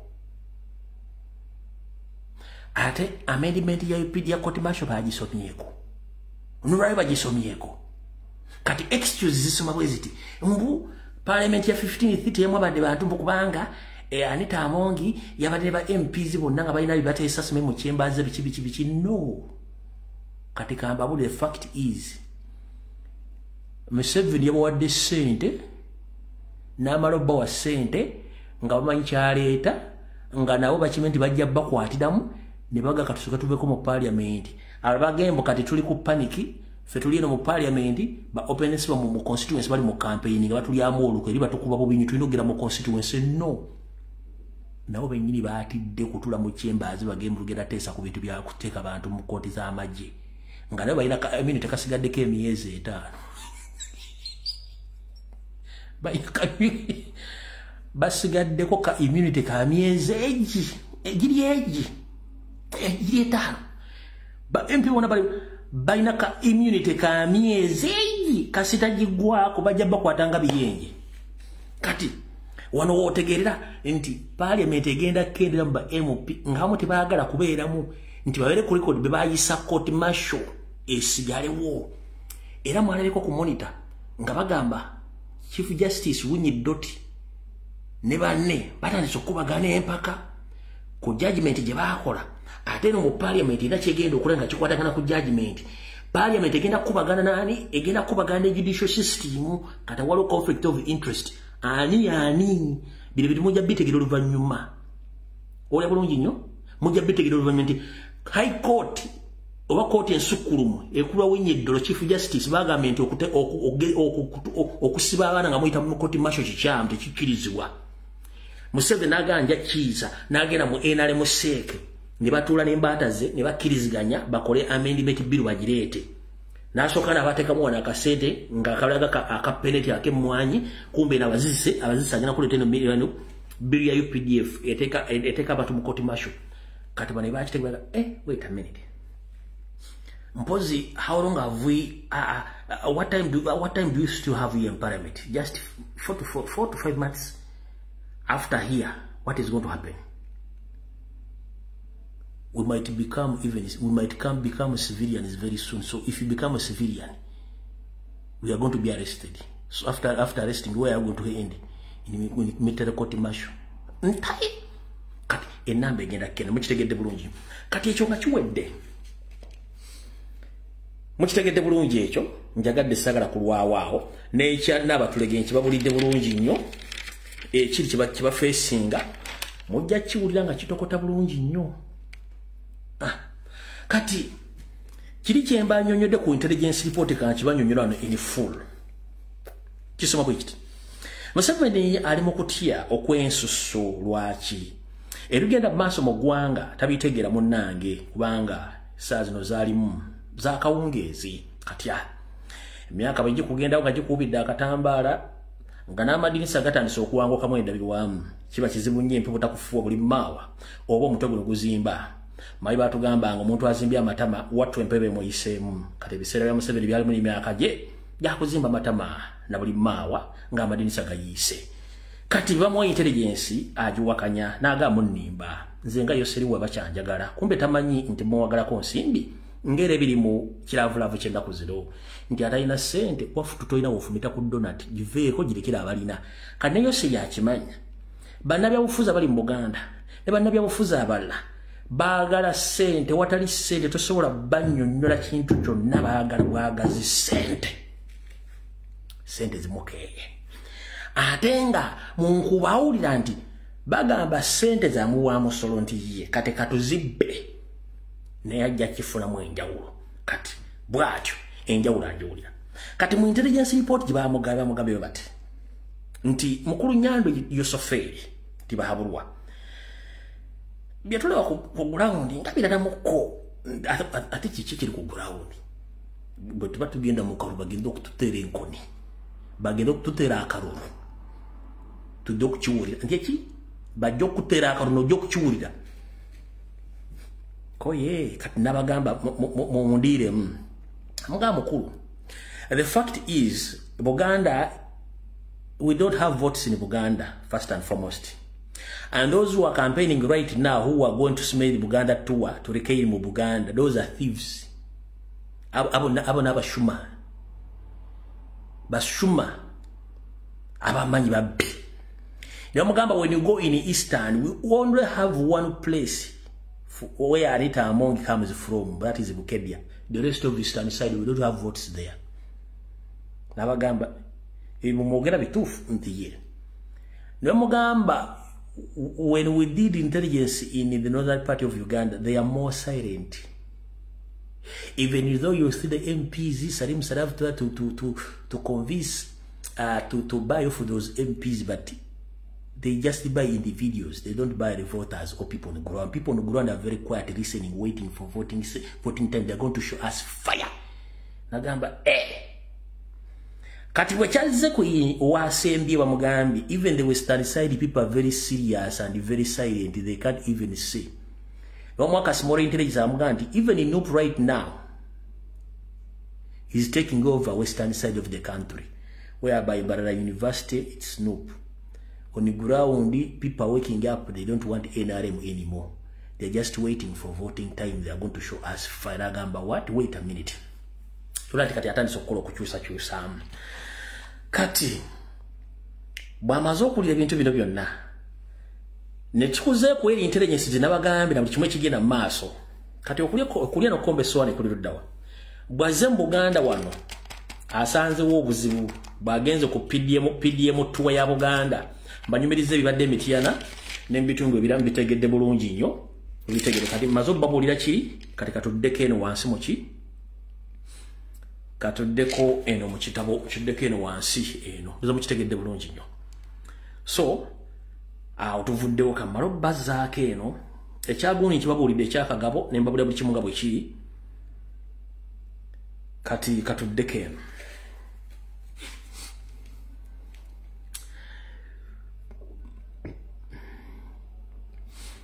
njagala ba Obi ne ba Ogi abali ku social media nga mungoberera njagala kufuna ekituufu abaasomako ne Kagabo P7 senior 4 senior 6 yasomera obusawo simanyiyo njagala omuntu yenna oba oli lekikyala oba oli teacher nga wasomesa Kagabo MP Kagabo ombuulire Kagabo yayita P7 yayita senior 4 senior 6 oba no what I doubt nti akasajja kano kasoma obusawo oba kasoma obusawo bwa bisolo waba abantu I'm not sure nene wo wasoma busawo bwa bisolo Kagabo you don't qualify to be a doctor I doubt Kagabo kubanga wasoma obusawo enamba yange eri public mugimanyi bulungi nnyo njagala kufuna kiraga nti Kagabo yasoma obusawo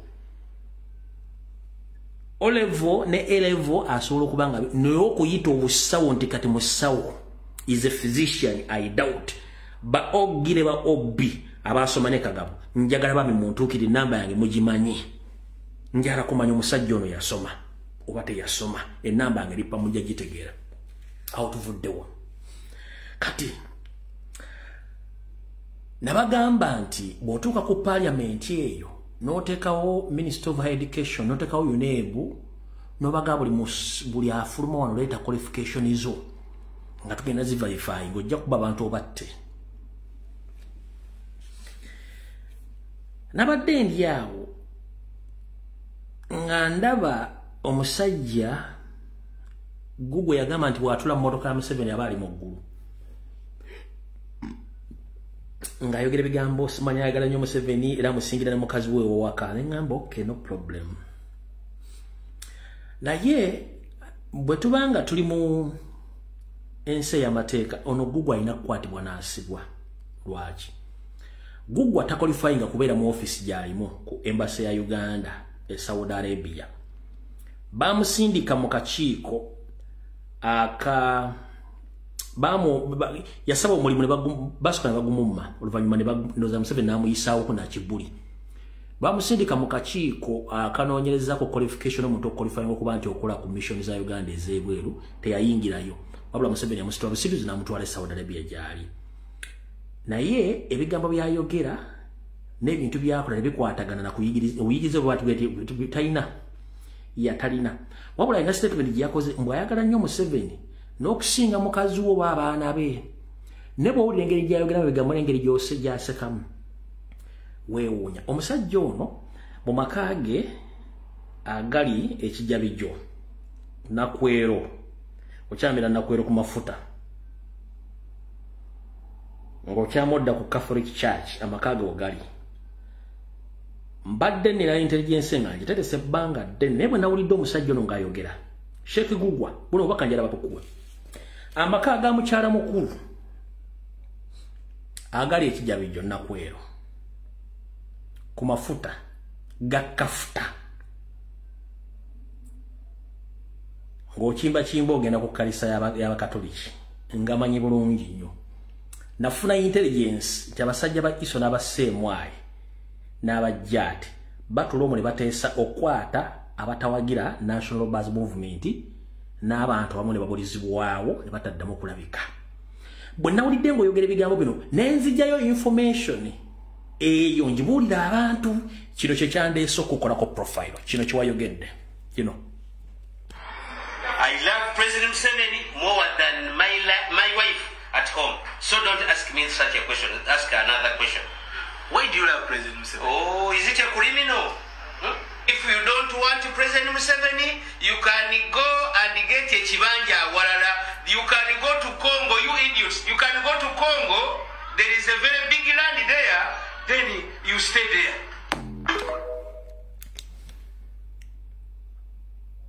Olidde ebigambo bye sigenda kufa butya bwe yafulumiza bigambo bye kubanga olulimi olutali osobola okuseerera ng'ofulumya ebigambo naye wadde oba oseeredde ng'ofulumya ebigambo ffe abagoberera amakulu g'ebigambo tuba tufunye kye twagala ekinyusi kankuddiremu akatambi kano okawulire bwe yayogedde then nkuze ku intelligence gye nafuna n'ensooka nengisirikira nga njagala kumanya nga ndinda wagenda okukolera emboozi yonna ey'ekisiru wulira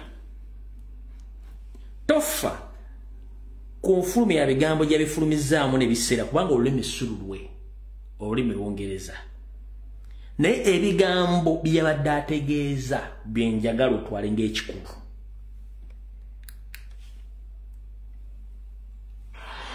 I love President Museveni more than my wife at home. So don't ask me such a question. Ask another question. Why do you love President Museveni? Oh, is it a criminal? If you don't want President Museveni, you can go and get a chibanja walala. You can go to Congo, you idiots. You can go to Congo. There is a very big land there. Then you stay there. All right. Akisookera ddala ekitiibwa kya Sheikh kiba ky'amaanyi nnyo mu ddiini y'Obuyisiraamu. Naye ku myaka gyo bakuyitanga Sheikh ofubanga okusengejja ebigambo by'ofulumya wadde mu ntebe mw'otudde baakuwa obuyinza. Ekisookera ddala mukulu bw'oyita abantu abagwagwa idiots n'obayita abagwagwa nga baakuwa omulimu oguteeteekeddwa dde okwogera sayidi y'ebyobufuzi kw'oli. Gwe n'ovaayo n'oyogera oyagala nnyo Museveni okusinga mukazi wo, ekyo kyama kiba kikyo ffe tetumanyi. N'ogamba atayagala Museveni enaali mutugendeko kubanga ettaka ddene kirungi nnyo era tukweyanza tujja kugenda e Congo nga bulungi nnyo. Naye ndi wano kutegeeza gugwa ekiri atabaala wattu kyekiri n'asigadde waka. Museveni yatta abantu abaamuyirawo omubiri mu nsiko nga yali tandadde ekyokulya n'ekyokwambala. Ne bwe yava mu nsiko abaamubeera ng'omuwa amagezi bonna yabatta abatali gwe kubanga tukola nkuwadde training ey'okufuluma ekyasi mu mundu. Abasajja abeera mu nsiko emyaka 5. Abasajja abeera ne Museveni okumala emyaka 2 nga bali mu struggle. Kati gwe gugwa asobola n'okukyukira ku ssuwaani y'omuceere ng'oyogera ebigere bitakwatagana ng'empale za mukamaawo olw'okuba nti okozesebwa intelligence okukwata basiraamu banno n'okukwata ab'enkyukakyuka ng'okozesa amakaago gengenda okwogera olowooza otegeera ddi. Era wano wengenda n'okutegereza omukulu gwe bayita oba naye Sheikh oba ye Sadiq. Nzijukira omukulu ono si omukulu gwe bawo obuto n'agendako oba obona omulala. Munzijukize wano omusajja gwe bayita oba ye Sheikh Sadiq si gwe bali bwadde obuto n'agenda omujjanja obuto namwogerako munzijukize yeye oba si yeye.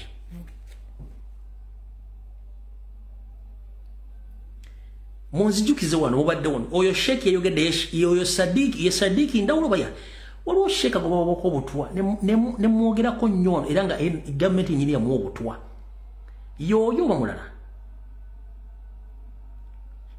Nja ku verifyinga then nkome ku lwokutano ndyoke ye muwe bibye. Ne katugende kuono gugwa. Abaddu ba Allah mwenna abayisiraamu mbalamusiza kansipenti muli bulungi. Namunswaga bwali akonswaze.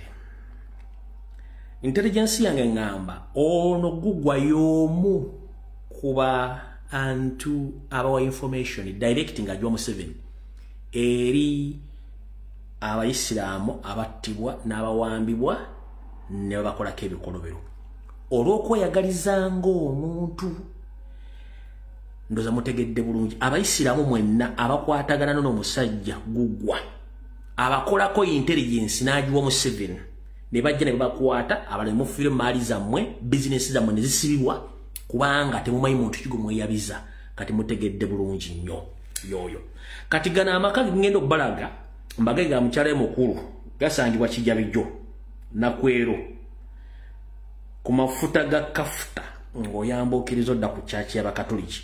Eno ennyumba mutula mu meeting za eso ne Seemwayi muba planning okukwata abantu n'abasiraamu bennyini gaagana amakage. Omanyi mu mwasama nga muza tulina intelligence tusirika busirisi gano ge makage.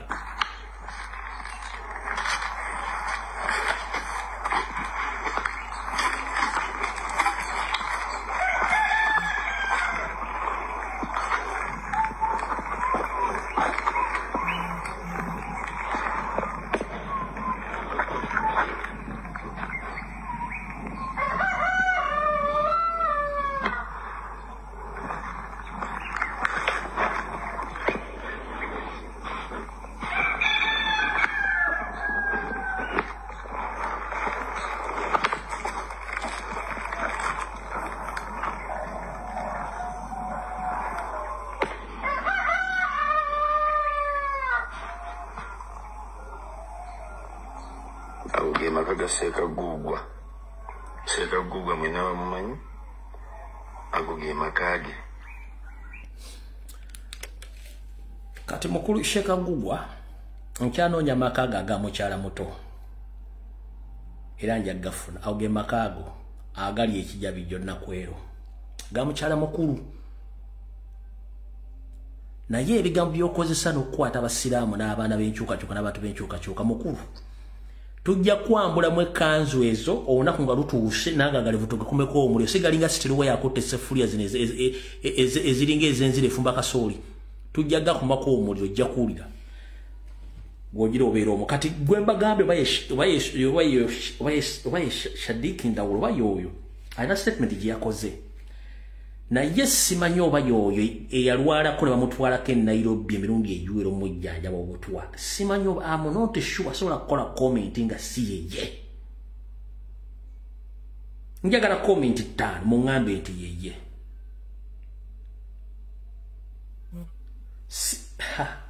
ngenda kumala kukola due diligence yange ndaba oba yeye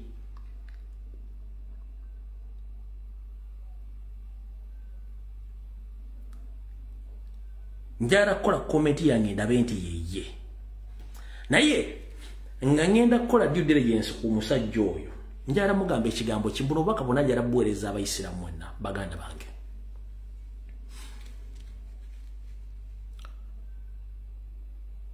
bwobanga olina omukka ogussa ng'oli kitonde Katonda kiyatonda ffenna tusinza omuntu omu gwe bayita Katonda mu Lwarabu gwe bayita Allah mpulya bulungi era buli omu awa eddiini y'omuntu munne ekitiibwa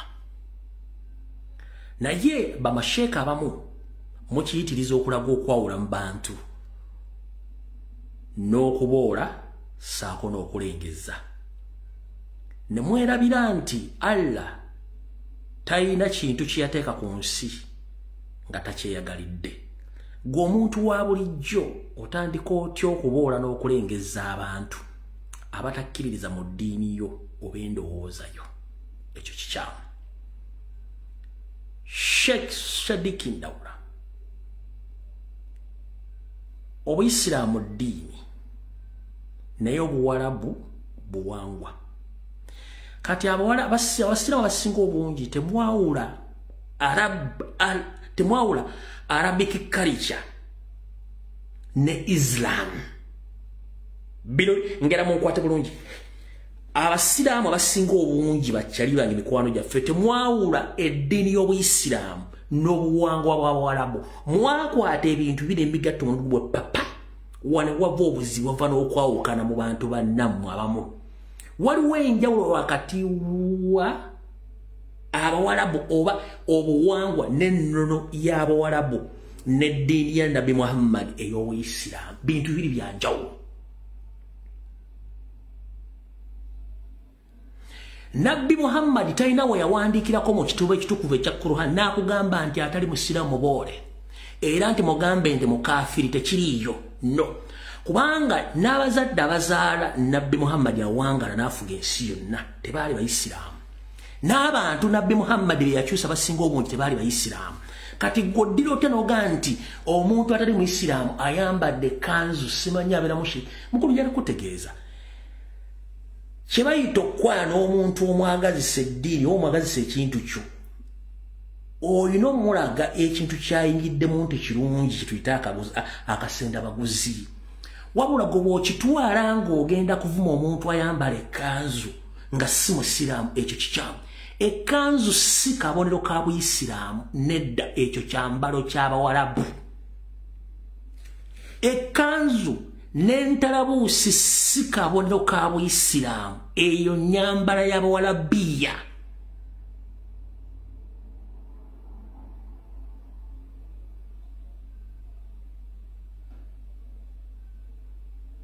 era bw'osanga nga sheeki yenna omusiraamu yenna ng'avuma omuntu yenna ayambadde ekkanzu nti mushiriku oba mukyamu olw'okuba ayambadde ekkanzu nga si musiraamu ekyo kikyamu ekkanzu n'entalabuusi nyambala ya Muwarabu ey'obuwangwa n'ennono byawule ku Buyisiraamu obwa Nabbi Muhammad bw'asomesa bintu biri byanjawulo bomunayiga ekintu ekyo mujja kwagazisa eddiini ya Allah ne munateekamu akantu ako mbusimanya mbadde ekkanzu okuba si muisiraamu muganda wange ekyo kikya mu abasajja masheeka bali mu Uganda mutandika okubuulira abantu ebituufu mulekeraawo okukyankalanya eddiini ya Allah ya Katonda.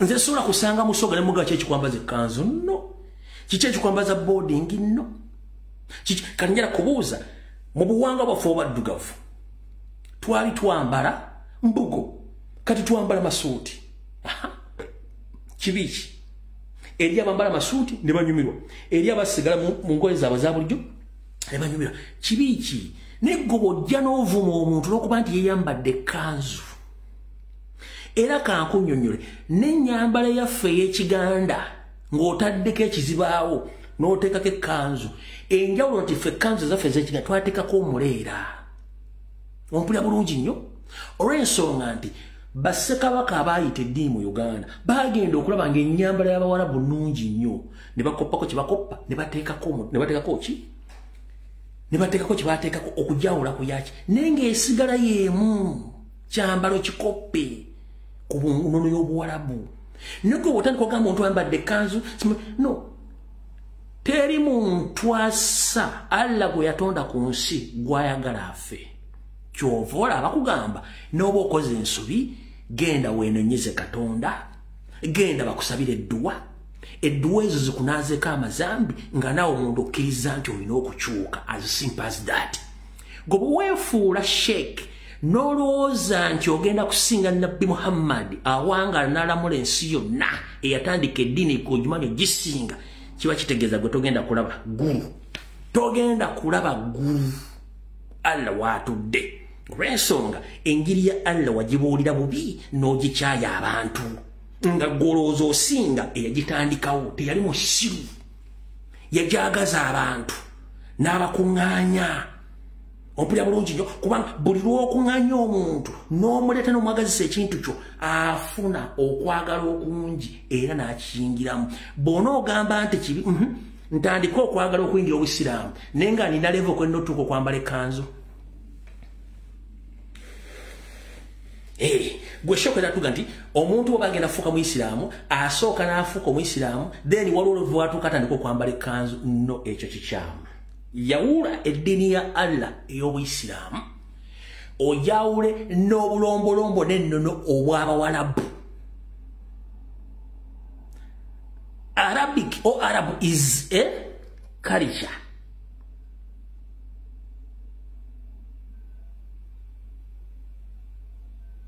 Era n'olulimi Oluwarabu lulimi olwasalibwawo okuwandikibwamu enzikiriza ya Nabbi Muhammad awangala n'alamula era nga mutume wa Katonda. Yensobola ki bawandiika mu ki? Bawandiika mu Luwarabu.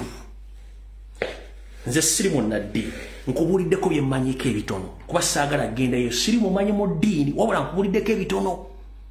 Ffe famire ezaffe mu ntandikwa mu ntale ezajjawo ez'amadiini bajjajjaffe baasalawo okwawulamu abaana baabwe batya. Jjajjange Lumbuye yayawulamu abaana be, abalala n'abasiga mu Baprotestanti,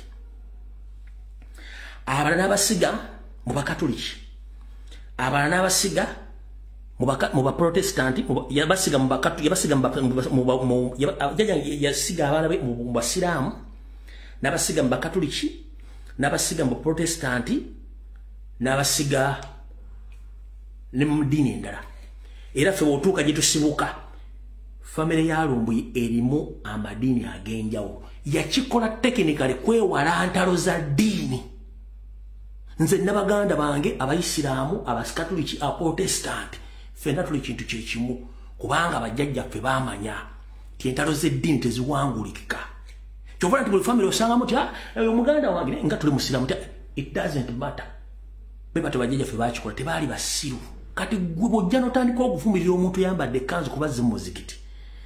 Mukulu, ebintu bino mutandika obbiraga ensi. Ffenna tuli baazikirizeemu, tukkirizamu Katonda Abawarabu gwe bayita Allah. Yensobola kimuyita nti Katonda awangala n'afuga ensi yonna. teri mu nsi mubuulizi ayina lukusa kutandika kunyooma kitone Katonda obulamu bw'omuntu Katonda bwe yamuwa nedda naye mwaba mwefuula nti nze ndi mukatoliki nnyo okusinga paapa nze ndi muisiramu nnyo okusinga nabbi Muhammad nze ndi mu protestant nnyo okusinga Queen oba okusinga Charles nze ndi musodox nnyo okusinga ab'Egulisi ekyo kikyamu era tokivumirira okitegedde bulungi nnyo kyenjagadde okutegeeza gwe Sheikh Sadiq Ndawula ffe tulina famire nga basiraamu naye ng'ekyabakozesa ekyo bajjajjaffe bakikola okwawulamu abaana obutakola ki okwawala entalo z'eddiini tulina abayisiraamu tulina protestant oyo muganda tente nga musiraamu nti yes sijja kunnyonnyola ffenna bwe tusisinkana mu kika tusisinkana tuli omuntu omu nzo kitegedde olwalo saagadde kuyomba naabwe njagadde kutegeeza era no mmesi njala gisindikira abayisiraamu mwenna nze nga lumbu esina buzibu na ddiini y'abayisiraamu kubanga famire yange abasinga obungi basiraamu baprotestant bakatuliki ku idi batuyita ntugenda tulya nukola ki buli kimu nenze nsigala yeeno n'abala bwe batyo neggo bw'onootandika okulinnyira eddembe ly'abanno onoosikiriza otya abantu okujja mu ddiini yo gy'oyagala bawulirize. That is wrong. Kyovula nze nabagamba nina iri muzempuliriza nga njagala nnyo amasheeke ababuulirira ku bulamu obuliwo ayinza n'okukukyusa nga totegedde. Omu ku bo ye Sheeka kiti waliwo sheeka omulala simanyi oba akyaliyo yali musajja yali abulyawo mu Kalitunsi awo Emmengo awo bamuyita Sheeka ani manya gagenze balinga abasajja basatu nga bw'atuula mu muzikiti okutandika okubabuulira okyuka wekka nga talina kyakugambye okusinzira kuba akubuulira enjiri oba yirimu n'olabanga kituufu bw'okwata byakugambye ebintu omwono byesonyiwa. In fact kana kino kanti babuulire mwenna okumanya n'enso gitegeera n'enjiva nako n'enjireka etambula etomati nga bweri nasinzira ku irimu z'Abarabu abasiraamu ze baabuuliranga. Omusajja omuyisiraamu asobola okubuulira irimu n'olabanga ensi ekwemalizaamu bwereere ate faada oba musosodoti kyatasobola kukubuulira batono nnyo abakyogera kati sheeki asobola okukubuulira n'akulaga ensi nti ensi terina kirimu etemanyizaamu bwereere. Nze bwe nayigira ensi nenjenenya nenjireka etambula automatic saagala binyiiza saagala bintwakaaza kyendiddeko kyekyange otwoto ne basetwetwo kyenina kyekyange siruubire oba siruwanna kyesirina no ekuba sirina kyengenda nakyo buli kimu ngenda kirekawa sirina kyange nkikozesaako budde ate era obulamu manyi nti Katonda Allah ajja butwala babagalidde kubanga aba neetaaga obudde obulamu bajazikako bwazike sirina budde bwengenda kumala nti simanyi ngenda kulwana naawe ku ddiiru ki. Bamuyita Sheeka Buyondo webale nnyo kalungi mwawule Sheeka Buyondo. Sheeka Buyondo n'oyo kiti waliwo n'omulala balinga basatu bw'atuula okubuulira irimu bw'oba oyina engalabi yeekola ebintu omwesooka obyerekereza n'ogamba abasajja bana balina ensonga. Nze nabuliranga irimu zaabwe ne ŋŋamba ensi tenemazaamu mmere gyendidde mmala otulo twenfunye tumala abaana balidde banywedde basomye yes ebisigadde byonna extras tebirina mugaso ndi yes that is it. Sijja genda mu ndogo omuntu kuba yansinzeko nno nvuba omuntu kuba nsinzeko nedda nno kyennina essaawa eyo kyekyo Allah kyabangeredde kyennina ebyokulabirako mu birabye ne muzata yabyogeranga kaate ng'omusizi agula essiyani ne guno najja n'akola irimu nga irimu eyawulamu abantu eyo n'eddiini yalooza abuulira n'abeera mu muzikiti ng'abuulira naye ng'ayawulamu gongamba otya omuntu munno omuyita omukafiri. Omukafiri okimanyi omukafiri muntu atalina nzikiriza niye omuntu muprotestant ongamba ote mukafiri nti kafiri wona ekyo kikyamu no buulira nga omuntu alimu ensa etegeera nti ffenna tuli bitonde bya Allah yatuwa omukka. Mu bamasheeka boogera ensonga ezo nga muzifuunise omukka gumussa si gwanjawulo n'agwabala gwe bassa gwe gumu. wabula ba Museveni abasindika bamugende musome erimu ez'ekiyayi n'obusiramu bw'ekiyayi okubuzaabuza abantu divide and that is wrong. Pulya bulungi awusaagala kuba omuvuddewo. So afunye obubaka buno bulungi butwalira. Ana babufunye bubi naawe sikugaana kubufuna bw'obwagadde. Sirungi ku Buyisiraamu njogedde kwabo abasomesa Obuyisiraamu bubi n'okubagamba baawule kalica y'Abawarabu n'eddiini ya Allah subhana ey'Obuyisiraamu. Mpulya bulungi nnyo.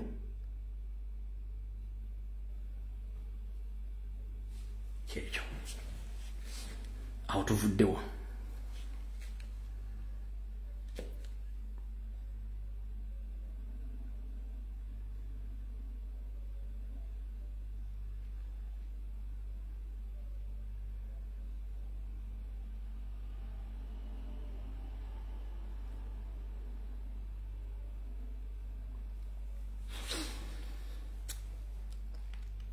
Mwenna mwawulya saga y'amabaati.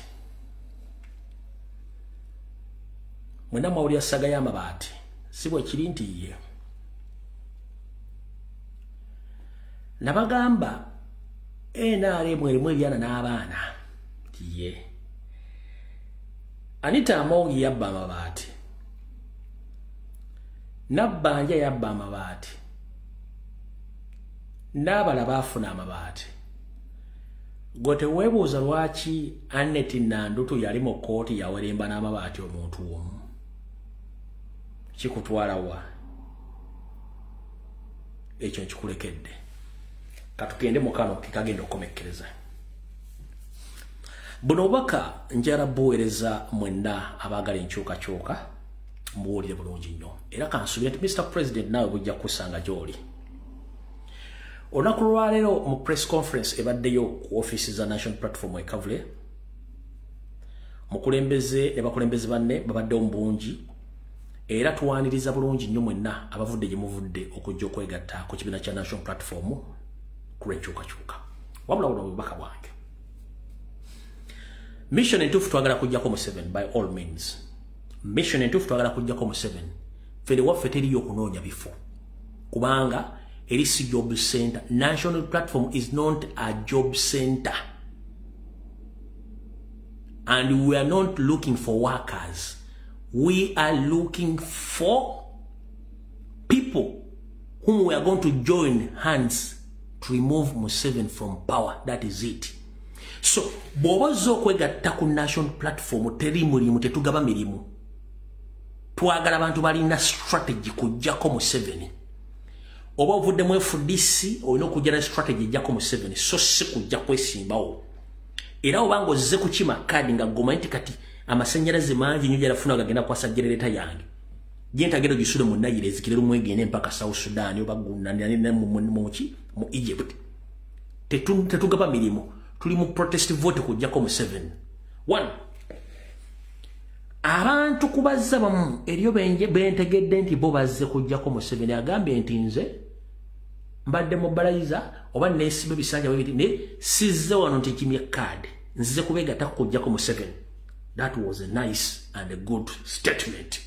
Naye abazze nga mwagala bakansala simebwa MPBiki ebyo mukulu tubategeeza temuzze wano nti muzze ku job center. This is not a job center. Tuzze kujjako Museveni. Mumpulidde bulungi nnyo muzze kujjako Museveni. 1. Very soon tujja tandika obbawula nti ate gundi yazze ku Nuupu ate ali alwana Nuupu. Ebyo byonna tujja bitegeera. So njala bategeeza nga obudde bukyali. Tetuli mu comedy. Good enough Bannayuganda basobola okweyogerera. Gye muvudde eriyo ba foot soldiers balina bali ku ground bamanyi omutuufu yaani bwe bakuyisaamu bakayita ka hero bicycle ne bakuyisaamu akawulunguta oba akawuula oluganda lwenkozeseza nga lungi abatavugako ku gaali gimanyi gakiba gye bayita hero bagiyita gaali hero yali waawo waliwo ne Bayuni waliwo ne Phoenix lindako twalina eggaali gye bayita Phoenix twalinawo hero twalinawo bayuni ne gaali kyendalaawo kati bakuyisaamu ka bayuni oba kahiri oba ka phoenix nga kagaali gwe okubazaawo ku kitebe munnange tonyiiga bwe bakuyisaamu akawuuba nga bamaze okutegeera nti wafunye ekifaananyi president munnange tonyi akawuuba ke kaki akawuuba ye wirubalo akasomba omusinyu ke bayita akawuuba bwe bakuyisaamu akawulunguta akamagulu ana akawulunguta ye mmotoka ompulidde bulungi saagala onyiige kubanga abantu ku ground balina information gye muvudde so temujjanga muloozamu amasaga nga gongole siba akabugo musima tufunye ekifaananyi ne president ne Robert Kyagulanyi Ssentamu eri ku ground bagenda tulaba no bino biralamu nnyo ompulidde bulungi nnyo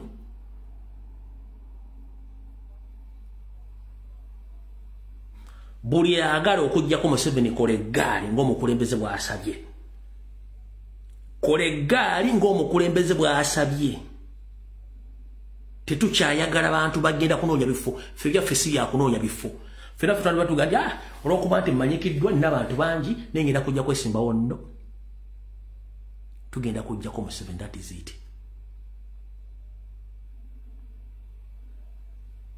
mukitegedde bulungi nnyo so tubaaniriza bakomredi mwenna abaagala enkyukakyuka n'abakyajja naye njagala Mr. President Secretary General ne Electoral Commission yaffe esunsula bagenda okwesimbawo ekintu kino mukinkwatire bulungi mukiwulize bulungi nnyo era njagala munkwate bulungi nnyo emyezi 5 emabega nayogera statement yeno mumpuliriza bulungi nnyo emyezi 5 emabega nakola statement yeno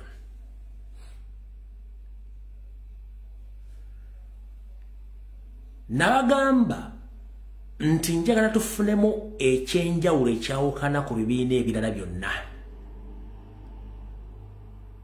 nakisaba kitya ne ŋŋamba nti twandibadde twawula wakati wa administration oba administrators ne ba politicians administrators be baddukanya day to day business oba work ey'ekibiina then ba politicians bo baddemu okwesimbawo wantu wonna kino nakyogera ngamba njagala tuleme kufuna conflict of interest n'okubagana oba muntegeera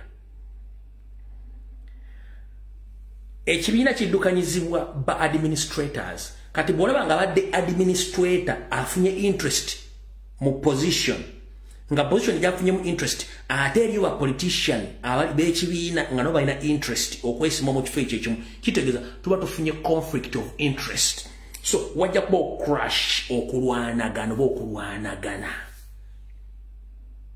wano atalina bwongo saagala ojja okola statement zo za kisiru bino byenjogera biri physical ate birabikako nabagamba bamujja ku social media nga tolina information no stickinga video bano zikwana n'okyusa kye ndayogedde kino nkikuba si kyogedde leero nkyogedde kubanga biri by'obufuzi mbimanyi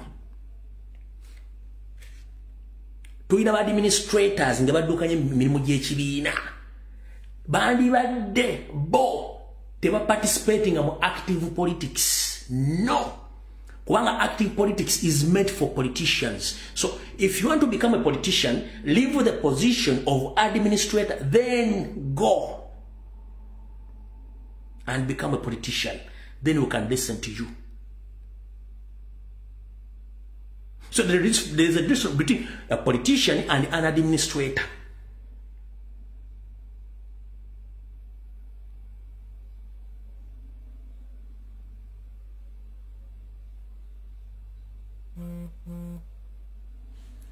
Kino kikolebwa okwewala obukuubagano n'okuyombagana n'abantu ogana tulina ebigendwa byaffe betwagala ate tubaaka n'abala betulemesa. That is wrong.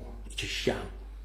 Administrator sigala administrator nga yaddukanya kibiina. Then politician oyo waddemu okwesimbawo anytime. Ne kati bw'obeera administrator n'olaga interest mu politics atenga mu politics eri wa politicians ba politician bano bajja kutaniga against the party nga bagamba nti ate ono administrator ajja atya mu politics kati tutandike rankles nze sibira mu bintu biri mu buvuyo ekyo nakibagamba dda kuva mu DP sibira mu kintu kiri mu buvuyo oyajo gati lungu ekyayogera takimanyi ate aba NRM is National Labourers Movement. It's not a generation political party. Fetuina the new generation political party. Ina administrator, ina politician. Tuina our wishers, tuina our voters, tuina our followers, tuina our funders. We have different categories of people. Tuina ne media. Etasa suwange ekolo omulimu. Tuina ne ba advisor. National bazichetalina. Museveni yasalawo Salimu Salene Janet kiki bagenda okukola. Which tuina omukulembeze amanegize ekibiina on record ya kyasinze.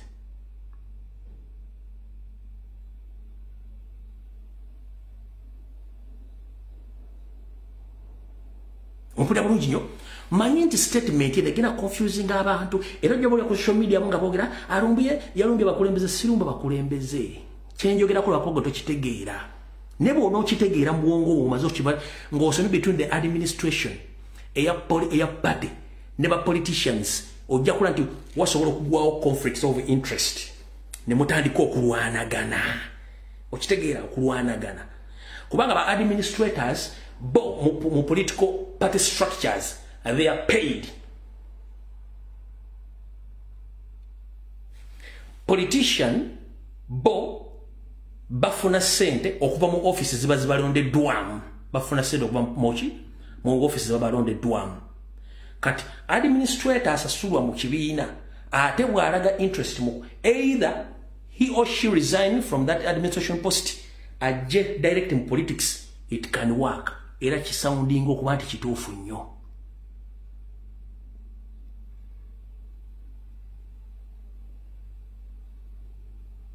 Naye ate kankoleka disclaimer.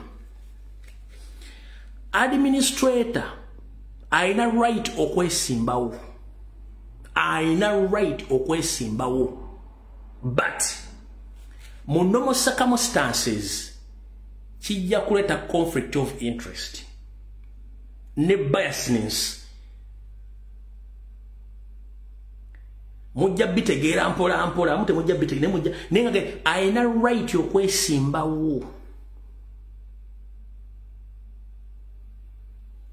Aina ki? Aina right okwesimbawo nekijja kuleta okubukubagano within the party between the politicians ne ba administrator.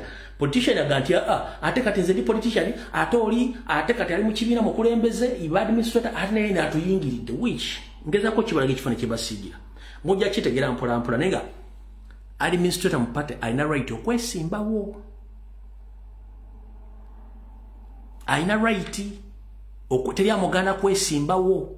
Naye kiwa ekifaananyi bali bannabyabufuzi abandi ate kati gundi azze ate kati ngenda mu challenging ate oba kati anyingiridde oba ajja kuba ne upper hand mukola kipuzo wabira buntuntu oba okwerumaaluma. Okitegeera. So bye bintu mujja bitegeera bulungi nnyo nenga buli muntu alina eddembe okwesimbawo. Era gwalina lwamu mutono statement eyinza okuwa obuzibu okugikwatamu. Era bona ogisitiikinga ne bagimpa video nga njiwulidde nja kuddamu nkusomesa okitegere bulungi nnyo. Yeah. So go wenna anasitiikinga video n'ogikolanga bw'oyagala please nja kuddamu bulungi nkusomese. Si mu bubi si nze ndisidinga no this is my opinion. Kwe kulowooza kwange ng'omuntu siga nti this must no. Kulowooza kwange ng'omuntu buli omu alina opinion eyiye kyenjagadde mbategeeze. Kuja oja alagira ngani simukulembeze yofuza mbimanyi administration ngimanyi relationship structures nzimanyi okweyagaliza nkumanyi okulwanagana mu byobufuzi nkumanyi buli kimu nkimanyi nja kuddamu nga bokola ki bokyetaaga ng'ogisitiikinze bubi naye naawe ekirozo kyenkuwadde kyange osobola okitunamu naye nfundikidde nkugamba nti n'administrator ayina right okwesimbawo kyova mu gavumenti bagga nti oba oli mu ofisi ya gavumenti bagga nti ng'oyagala ogenda mu active politics n'owa mu magye sooka olizayininga mu magye oba lizayininga mu gavumenti mu ofisi ya gavumenti ojje weesimbewo otegedde bulungi kale n'olw'ensonga eyo sigenda bamalira budde bamanyi mugenda kwetegekera bingi nnyo akawungezi kolero njala bagaliza okusula okulungi mubale kubera ku video mukama bankumira na 12 tujja sinkana ku Rocktown saza ja kwa 2 if it was possible nyinzo bo opetlufu nenjagala musasanye video eno yolwaliro nyongera opajukiza wano wetulaga kano kanfunikira njalo bajukiza wano wetulaga wakambo watya bakomrede bakola video ku TikTok video zaabwe zibabera ku live ziba mpanvu tosobola gifuna yonna nga bwe yagikoze okujja nga baagi recordings baagisazeemu ne tosobola gifuna nti ya dakiika 3 oba ya ssaawa TikTok tennafuna oba data ekuuma videos ezo mufunako buwugiro butundutundu TikTok tenakiza videos okubeera z'omuzi downloading Facebook etugamba kati video bwe njiteekayo ne egenda kubeera ennaku z'omu ejja kubeera ennaku 3 emale gideleting eyo wache gideleting kile kati bakyalina data amala kukuuma information yeno ompulya bulungi nnyo ekifo kyokka osobola okuteeka video nezinebera on record ndowooza mu inbox yo wiki nti essimu ejja kujjula nnyo oba ozisanga ku YouTube kuba yo YouTube ezibeerayo naye kimende very soon YouTube ejja bagamba nti data tekyamala video ezimu muzideletingireyo